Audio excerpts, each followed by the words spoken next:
Erik the Great is a game created to tell a story. The Nordic people valued songs and stories, believing that the greater their lives became, the more tales would be told about them. This game gives the player a chance to be part of that story. By playing as Erik, they'll look for glory, find out about the Nordic values and beliefs, and take part in his heroic quest. Erik's story starts out with a quest, given to him by a god. The young warrior must work through the tasks presented to him, but then finds out that he's been tricked into doing the bidding of Loki. In order to redeem himself in the eyes of the gods, he must make it right again and complete another round of tasks. Only then can he face Loki himself and restore his honor while earning himself a place amongst champions. The storyline of Erik the Great is crafted to immerse the player in their role. It's intended to make them think about their choices in the game as if they were a mighty Viking warrior, reaching for their own destiny.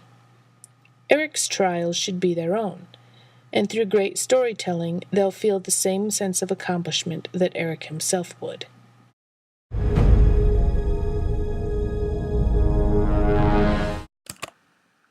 The world of Erik the Great has been reduced into 3 villages for the game, plus the longhouse in Erik's own village where the story begins. All the village exteriors and the inside of the longhouse are going to be created in as realistic a way as possible to model how the Nordic people actually lived. The villages will be exterior only, but the player will have free range on the limited map. The longhouse is entered and exited through dialogue choices. Erik himself is going to be as authentic as possible. Our choice of an axe as a weapon is fitting with the era, and the theme of Erik's character will be Viking to the core. The idea is to create a world that will immerse the player into the era of the Viking.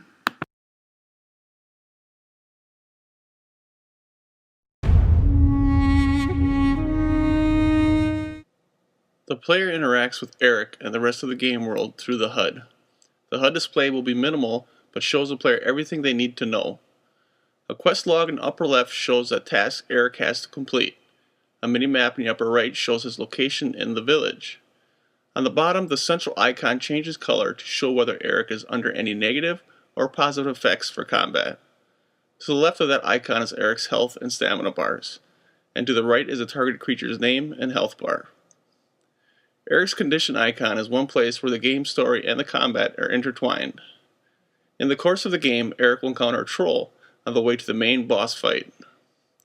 This troll will either give Erik a positive or negative condition depending on whether Erik correctly answers its questions. In addition to the condition icon, Erik's health and stamina are dependent on his combat status. Erik will not regain health during combat, only gradually when he is away from enemies.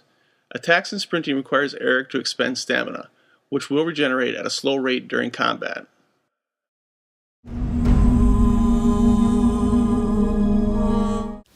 Dialogue is the backbone of the gameplay for Erik the Great.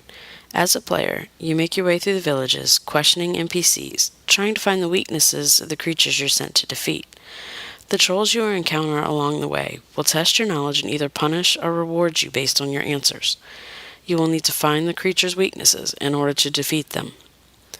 The dialogue system in the game is going to be set up with random response generation. This is to help ensure that the conversations feel less forced. This will also keep the player from just clicking through the dialogue bits and will further help to engage them in gameplay. The dialogue of the game will also teach players more about the world of the Nordic people as they search for solutions to problems posed in the game. The dialogue system in Erik the Great is very much like a puzzle in its own right.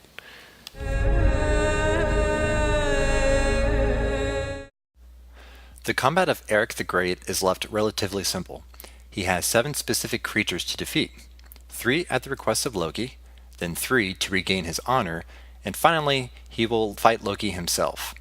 In addition to that, there will be random lesser minions lurking around the villages for him to sharpen his skills on. Erik can use a normal attack, or expend more stamina to use a greater attack. He also will get 3 special attacks throughout the game, which he will be able to call on to help him defeat creatures. As talked about before with the HUD, these attacks all take stamina to use. Therefore, Erik must take care that he doesn't just go blazing into combat. but plans his attacks with his limited resources in mind. We've already begun building some of the combat detail into our prototype and are continuing to tweak the system as we develop it.